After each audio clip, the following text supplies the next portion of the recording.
నల్గొండ జిల్లాలో భూ అక్రమాలపై సర్కార్ ఫోకస్ పెట్టింది. ఇప్పటికే నిడమనూరులో 12 ఎకరాల ప్రభుత్వ అసైన్డ్ భూమి అక్రమంగా పట్టా చేసిన విషయం బయటకొచ్చింది. నాగార్జున సాగర్ నియోజకవర్గంలో మరో ల్యాండ్ స్కామ్ వెలుగులోకి వచ్చింది. సీలింగ్ యాక్ట్లోని భూములను బీఆర్ఎస్ నేతలకు అక్రమంగా రిజిస్ట్రేషన్ చేసినట్లు తెలుస్తోంది. మాజీ ఎమ్మెల్సీ చిన్నపురెడ్డికి 200 కోట్ల విలువైన భూములు రిజిస్ట్రేషన్ చేశారని ఆరోపణలు వస్తున్నాయి. అప్పటి మిర్యాలగూడ ఆర్డీఓ రోహిత్ సింగ్ ఆధ్వర్యంలో రిజిస్ట్రేషన్లు జరిగాయని సమాచారం. ఇందులో మరో ఉన్నత స్థాయి అధికారిని పాత్ర ఉన్నట్లు తెలుస్తోంది.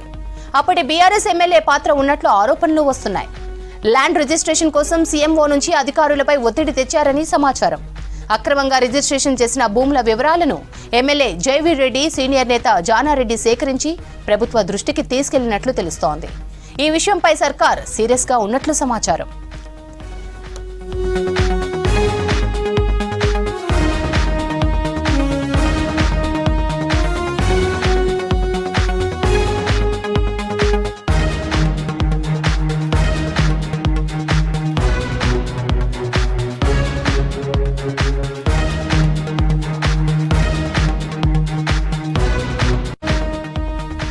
నల్గొండ జిల్లాలో భూ అక్రమాలపై సర్కార్ ఫోకస్ పెట్టింది. ఇప్పటికే నిడమనూరులో 12 ఎకరాల ప్రభుత్వ అసైన్డ్ భూమి అక్రమంగా పట్టా చేసిన విషయం బయటకొచ్చింది.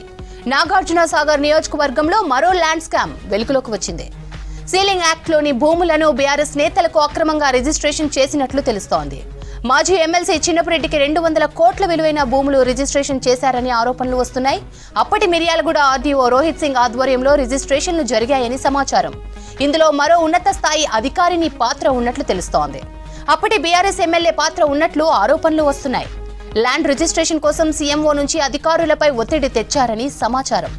అక్రమంగా రిజిస్ట్రేషన్ చేసిన భూముల వివరాలను ఎమ్మెల్యే జైవీర్ రెడ్డి, సీనియర్ నేత జానారెడ్డి సేకరించి ప్రభుత్వ దృష్టికి తీసుకెళ్లినట్లు తెలుస్తోంది.